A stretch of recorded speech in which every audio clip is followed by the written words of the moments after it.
Hello guys, ഇന്നത്തെ നമ്മുടെ special cauliflower fry ആണ്. വളരെയധികം വിറ്റാമിൻസും മിനറൽസും ഉള്ള ഈ കോളിഫ്ലവർ നമുക്ക് പല രീതിയിൽ സ്നാക്സ് ആയിട്ടോ സ്വീറ്റ് ആയിട്ടോ അതുപോലെ കറി ആയിട്ടോ ഉപയോഗിക്കാം. അപ്പോൾ ഈ കറി അതായത് ഈ ഫ്രൈ എങ്ങനെ ഉണ്ടാക്കുന്നതെന്ന് നമുക്ക് നോക്കാം. അപ്പോൾ മീഡിയം സൈസിലുള്ള ഒരു കോളിഫ്ലവർ ആണ് നമുക്കിതിന് ആവശ്യം.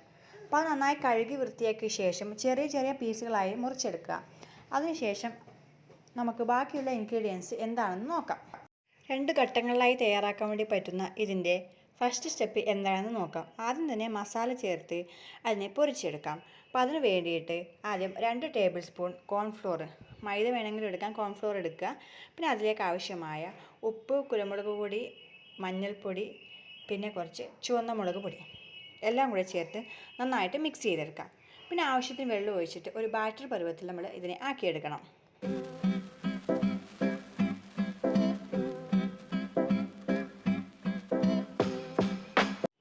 അപ്പോൾ ബാറ്റർ ഇവിടെ ഏകദേശം റെഡി ആയിട്ടുണ്ട്. ഇനി ഇതിലേക്ക് നമ്മൾ മുറിച്ച് കഴുകി വൃത്തിയാക്കി വെച്ചിരിക്കുന്ന കോളിഫ്ലവർ പീസസ് ഇട്ട് കൊടുക്കാം. ഇത് നന്നായിട്ട് ഈ ബാറ്ററിൽ ഈ മസാലയിൽ പുരട്ടിയെടുക്കാം. കൈ വെച്ച് ചെയ്യുന്നതായിരിക്കും വളരെയധികം നല്ലത്.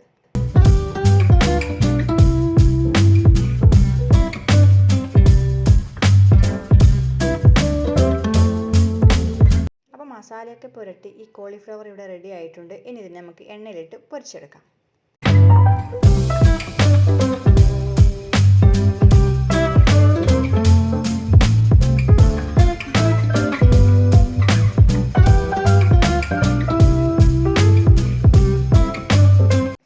കോളിഫ്ലവർ ഏതാണ്ട് നന്നായിട്ട് ഫ്രൈ ആയിട്ട് വന്നിട്ടുണ്ട്. ഇത് നമുക്ക് മാറ്റി വെച്ചേക്കാം. ഇനി ഈ എണ്ണയിലേക്ക് കുറച്ച് ഉള്ളി അരിഞ്ഞത്, അതായത് ഒരു വലിയ ഉള്ളി അരിഞ്ഞത് ഇട്ട് കൊടുക്കാം. അത് നന്നായി വഴറ്റുക. ഈ വഴറ്റിയതിലേക്ക് ആവശ്യത്തിന് ഉപ്പ്, മഞ്ഞൾപ്പൊടി, മറ്റ് മസാല ചേരുവകൾ എല്ലാം ചേർത്ത് നന്നായിട്ട് ഫ്രൈ ആവുന്നവരെ ചെയ്യാം.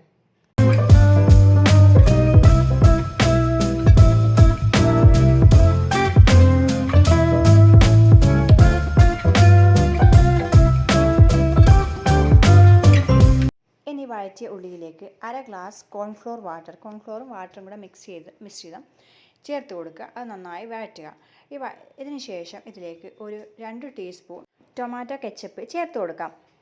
ഈ കെച്ചപ്പും കോൺഫ്ലോർ വാട്ടറും കൂടെ നന്നായി മിക്സ് ചെയ്ത് വെക്കാം. ഇനി ഇതിലേക്ക് നമ്മൾ അരിഞ്ഞു വെച്ച് ഫ്രൈ ചെയ്ത് വെച്ചിരിക്കുന്ന കോൺഫ്ലോർ ഉണ്ടല്ലോ, അത് ചേർത്ത് കൊടുത്ത് ഇളക്കാം. നന്നായിട്ട് ആ ഗ്രേവി എല്ലാത്തിനും പറ്റുന്നത് വരെ നമ്മൾ ഇളക്കിയെടുത്ത ശേഷം ഒരു 5 മിനിറ്റ് അടച്ചു വെച്ച് വേവിക്കാം. അപ്പോൾ നമ്മുടെ സ്പെഷ്യൽ കോളിഫ്ലവർ ഫ്രൈ ഇവിടെ റെഡി ആയിക്കൊണ്ടിരിക്കുകയാണ്. ഇത് റെഡി ആയിട്ടുണ്ട്. അപ്പോൾ എല്ലാവർക്കും സിമ്പിളായിട്ട് തയ്യാറാക്കാൻ പറ്റുന്ന ഈ ഡിഷ് ഒന്ന് ട്രൈ ചെയ്ത് നോക്കണേ. അപ്പോൾ കൂടുതൽ വീഡിയോക്കായി ചാനൽ സബ്സ്ക്രൈബ് ചെയ്യാൻ മറക്കല്ലേ. Thank you.